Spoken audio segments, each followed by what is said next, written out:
Vamos analisar o que vai ser notícia hoje. Cadê? Primeira semana de recesso na CPI da pandemia. Veja só, a CPI, até quando não existe, continua sendo assunto aqui. Aí você pensa, não, pera lá, se não tem trabalho na CPI, não tem ali os convidados, né, ou solicitados, os depoentes, como é que eles ainda vão falar de CPI? Temos de falar sim, viu? Porque os senadores que fazem parte da comissão garantem que seguem envolvidos nos trabalhos. A cúpula da comissão deve focar nas suspeitas por compras de vacina, não é, Cine? Além de suspeitas de corrupção na saúde pública do Rio de Janeiro. Isso segundo o presidente da CPI, o senador Omar Aziz. Nós conversamos com ele ontem ao vivo aqui na CNN. Ele disse que esses documentos vão ser todos analisados agora. Já vão pensar também nas pessoas que vão depor logo depois do recesso. Mas quem vai atualizar tudo isso agora é a Larissa Alvarenga, né, que está com a nossa equipe de reportagem também. Larissa, o que podemos esperar, então, desse recomeço de CPI aqui no Brasil? A gente pode dizer recesso, só que não, né, Cine e Elisa? Porque as equipes técnicas esperam analisar cerca de 2.000 documentos nos próximos dias e os trabalhos serão divididos em núcleos, por temas específicos.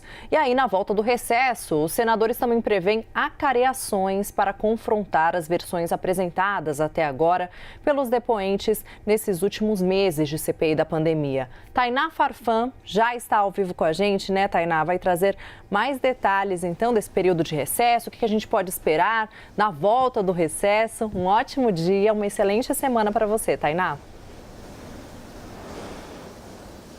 Oi, Larissa, obrigada. Uma excelente semana para você também, para todo mundo que está com a gente aqui no Novo Dia.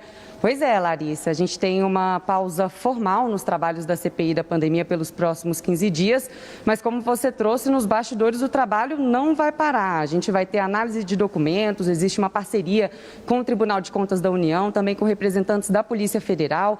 Vamos ter também reuniões de grupos de trabalho e ainda possíveis diligências no Paraguai e no Rio de Janeiro, para que os senadores possam coletar mais informações. E na volta dos trabalhos, isso no iniciozinho de agosto, a gente pode esperar que os senadores vão querer dar continuidade para as investigações, avançar nessas investigações sobre os indícios de irregularidades em contratos de compras de vacinas pelo Ministério da Saúde. E a gente também pode esperar novas linhas de investigação sobre os desvios de recursos durante o período da pandemia do novo coronavírus, como, por exemplo, desvios no auxílio emergencial e desvios no Rio de Janeiro, como me disse o relator da CPI da pandemia, o senador Renan Calheiros, que ainda trouxe outro ponto interessante. Ele disse que não pretende usar todo esse período de 90 dias de prorrogação dos trabalhos da CPI da pandemia para entregar o seu relatório final. Ou seja, a gente pode esperar um relatório final da CPI da pandemia antes desse período que se estende aí, possível de prorrogação, até o fim de outubro. O presidente da CPI da pandemia, o senador Omar Aziz, deu uma entrevista à CNN ontem, em que ele disse que a gente pode esperar também nesse retorno acareações de nomes que foram citados pelo representante da Davat no Brasil, Cristiano Carvalho, no depoimento que ele prestou aqui na semana passada. Ele chegou a citar 8 militares das Forças Armadas que estariam sob o comando do ex-ministro da Saúde, Eduardo Pazuello, entre esses militares, o ex-secretário executivo Élcio Franco.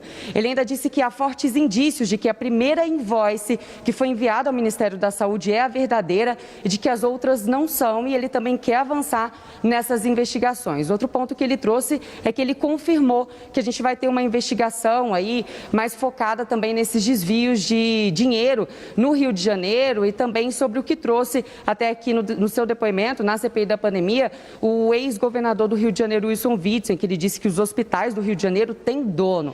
Vamos ouvir agora um trecho do que disse o presidente da CPI, o senador Omar Aziz, sobre essas investigações no retorno das atividades da CPI da pandemia. Vamos ouvir. Precisa. Esse é um ponto que nós temos que seguir, investigando. Agora, BTC-Log, outro ponto. Hospitais do Rio de Janeiro, outro ponto, que o ex-governador Wilson Witzel disse que aqueles hospitais têm dono. A saúde no Rio de Janeiro tem dono. Mas vamos atrás de quem é o proprietário da saúde do Rio de Janeiro. Nós temos que ir atrás. Esses 3 pontos. Você tem a questão da Davat. Como é que um cidadão, como o Dominguete, coisa que nem o senador consegue com tanta facilidade, ele toma um chopp à noite, oferece 400 milhões de vacinas, no dia seguinte está lá sentado, já discutindo dentro do Ministério da Saúde. Se esse tipo de administração não deixa horrorizado o povo brasileiro, não sei mais o que vai deixar.